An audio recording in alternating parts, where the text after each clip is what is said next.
All right, Pete, you got to protect Joe Burrow, and the Bengals are serious about doing that. They add an enormous human being, right tackle out of Georgia, Amarius Mims. I think he could end up being one of the best players in this draft, a star of stars. Welcome to Cincinnati, Jermaine Burton. I think Jermaine Burton's the 4th best receiver in the draft class. He's an awesome football player. He's fast, he could track the ball, he had like 2 career drops, catches everything, catches off-target throws, didn't need to create after the catch, but I think he can do that too. And he came up big in big games for Georgia and for Alabama. Jermaine Burton's one of the best football players in the draft. You know, you guys, I'm just going to go ahead and jump straight into the Cincinnati Bengals at this point because this team, man, honestly has put together a pretty good offseason so far, and it's due to the way that they just straight up attacked their needs. In free agency, they filled some need by signing some players that I really like, and then just recently in the draft, they also were able to fill some needs with some really good players, and they were able to get some luxury players on top of that, which is going to make this team a lot better in my opinion. They added help not only to the defense, but also to the offense, and when you have as talented of a team as the Bengals already had, and you add to it, you can expect this team to come into the 2024 season ready to go with a chance to be a contender just like they are every year with Joe Burrow as their starter. And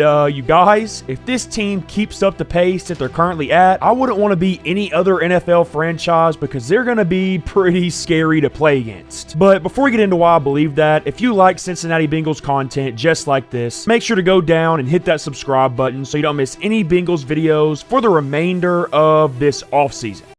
Okay, so to get back on topic with the Cincinnati Bengals, this team, of course, is coming off a pretty disappointing season where Joe Burrow went down with an injury that took him out for the year, which ultimately led to the Bengals not being able to make the playoffs. Now, I will say, to be able to go 9-8 with a backup quarterback is pretty impressive in my opinion, and it really just shows how talented this roster is, even when Joe Burrow isn't able to play. Obviously, Joe Burrow is that guy that helps take them over the top, but this roster overall is just so talented that they still were able to have a winning record, which is something most teams wouldn't be able to do if they didn't have their starting quarterback on the field. But even with this roster already being extremely talented, they still came into this offseason with a ton of different needs that they needed to fill to get better for the upcoming season. And man, oh man, I absolutely love what they were able to do. We've got to start off with this offense, man, because while they did end up trading away Joe Mixon, they were able to fill his spot by signing Zach Moss to a 2-year deal worth just $8 million. This is obviously extremely cheap at just $4 million per year. So to get a guy that's really solid for that cheap is a really good move in my opinion, and I think he's going to replace Joe Mixon perfectly fine. Joe Mixon was only going to continue to get worse as he got older, and his contract was taking up a bit of cap space, so it was time to move on from him. So I love the idea to trade him away to get whatever you could, and then sign a replacement in Zach Moss, who should be able to put up similar production. Now, I would like to also mention that you still have Chase Brown, the rookie running back, who kind of played good for you last year with all things considered when he got opportunities. So I think if he gets a little bit more touches this season, paired with Zach Moss, this rushing attack has a chance to be pretty solid. But as we all know, there's a lot more that goes into a running game than just the running back room, and that's why the Bengals this offseason and in this draft focused on offensive line because they needed to build a better unit up front. They of course went out and added Trent Brown at the tackle position, and while I think he's an okay player, they also decided to take another tackle in the first round of the draft in Amarius Mims out of Georgia. Amarius Mims is easily going to start over Trent Brown in year 1 in my opinion due to how good of a player he is. The only issue with Mims is that he does have some bad injury history. But when this guy was on the field, he was one of the best tackles in all of college football, and I don't see why that won't transfer over to the NFL. He has perfect size at 6'7", 340, and on top of that, he's pretty athletic for his size. So not only is he already pretty polished as a pass protector and a run blocker, but he also has a ton of upside to him to where he could honestly become one of the best tackles in all of football, but like I said, he just has to find a way to stay on the field. And that's where I think that guy Trent Brown comes in case Amarius Mims does go down with an injury, Trent Brown is plenty serviceable to come in and fill that role and do a pretty good job in it. And with him being a pretty versatile player, he could probably do that along the entire offensive line, which is an extremely valuable piece to have. This will hopefully allow Joe Burrow to stay pretty protected throughout the season because we know that's been an issue for the Bengals over the last few years, even though they've had success. Now, we've talked about the run game and we've talked about the offensive line, but what I really want to talk about in this video is the simple fact is that this Bengals passing attack is about to be ridiculously unfair. As we all know at this point, the Bengals offense has been extremely good over the past few seasons with Joe Burrow at quarterback, as long as Jamar Chase and T. Higgins have been healthy, but man oh man did they just add another piece of the weapon group that's going to make them even better. The Bengals this offseason, of course, lost Tyler Boyd, but with him getting older in age and being a bit pricey, I don't think it was the right idea to sign him back. So instead, the Bengals went out in the draft, and in the third round, they were able to draft that guy, Jermaine Burton, out of Alabama. Jermaine Burton is one of those guys that slid down draft boards due to him having some character concerns, but when you just look at his on-field play, he, in my opinion, would be in the top 5 receivers of this draft class, which says a lot considering how good this receiver class really was. He has pretty good size at 6 foot, 194. He's a really good athlete that's going to be able to stretch the field vertically, and on top of all of that, he is just a pretty polished receiver overall that makes it look easy. He put up pretty solid production at Alabama last year, and on top of everything, one of my favorite things that he's able to do is go up and make contested catches. I know the Bengals already have 2 guys that do that at a really high level in T. Higgins and Jamar Chase, but adding another guy that can do that plus a lot more is never going to hurt. I can't imagine this guy being the receiver number 3 on this team because he's not only better than Tyler Boyd, he's a lot better than Tyler Boyd, and he has a ton of upside to where he could potentially turn into one of the best receiver 2s in the league, or maybe even a receiver 1 in the league as long as he's able to stay out of trouble. So when looking at the receiver room, I think the Bengals really do have the best receiver room in the NFL right now. And then to add to that, they also went out and signed Mike Gesicki in free agency, which is another good addition to this weapon group. And then on top of that, you also went out in the 4th round and drafted Eric All, a tight end out of Iowa. If you know anything about Iowa tight ends, you know these guys come into the NFL and they absolutely dominate. And while I'm not sure if Eric All will be that much of a game changer, I do think it's an extremely good pick here, and he could end up being the Bengals starting tight end. He has a massive frame and good catch radius at 6'5",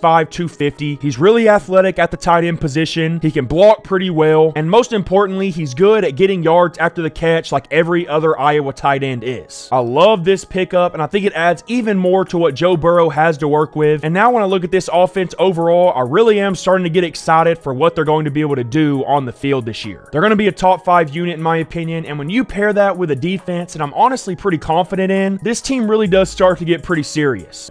As far as the defense goes, they also needed to make some additions here this offseason, especially with the loss of DJ Reader, and they managed to add guys that are going to help out in a good way immediately. The first addition that I really liked was going out and signing Sheldon Rankins to a 2-year deal worth $26 million, because that's going to help fill that void that DJ Reader left. And then on top of that, you also went out and you drafted Chris Jenkins in the 2nd round, who could honestly be an even better player than Sheldon Rankins in year 1. Chris Jenkins was an absolute boulder at Michigan. Nobody could really move the guy at 6'3", 305, and he's also a pretty polished player that's pretty athletic. He might not be the best pass rusher right now, but he is going to be a great run defender, just like DJ Reader was, which is exactly what the Bengals wanted. So adding Chris Jenkins and Sheldon Rankins makes this defensive line so much better than they were coming into this offseason, and I think this defensive line as a whole unit is going to be pretty good because of it. Now, behind this defensive line, I also like their linebacker room quite a bit, starting off with that guy Logan Wilson, who obviously is an extremely good player. He's the guy that's going to lead the charge in the linebacker room, and then to pair with him, you're still going to have Jermaine Pratt, who's a pretty good linebacker that put up over 100 tackles last year, which helps make up a pretty good front 7 overall. Now, moving back to the secondary, this is really where the Bengals were having the most issues, in my opinion, coming into this offseason, and I think they did a pretty good job filling a lot of holes. They, of course, in free agency were able to sign 2 different safeties to give them a good safety room, starting with that guy Geno Stone and finishing with that guy Von Bell. And when I look at this defense now with all these additions that they've made, and I pair that with this offense that's led by Joe Burrow, this team looks to be a true contender, and if I was any other team in the NFL,